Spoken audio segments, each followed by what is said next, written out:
Do'stlar, biznes qilmoqchi bo'lgan odam Xorazmni esdan chiqarmasin. Puli bor odam Xorazmga mehmonxona qursin. Kelajakda Xorazm odam sig'dirolmay qoladi, mana shu ketishda bo'lsa. Biz hozirgi siyosatni yutuq tomonlaridan bittasi butun dunyoga ochilyapmiz. Mehmonxona quringlar.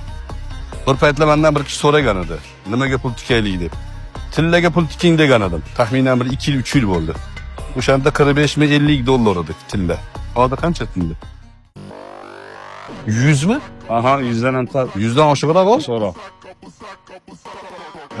Men nima degandim deb maqtanmoqchi emasman-u, lekin rostdan ham men nima degandim sizlarga.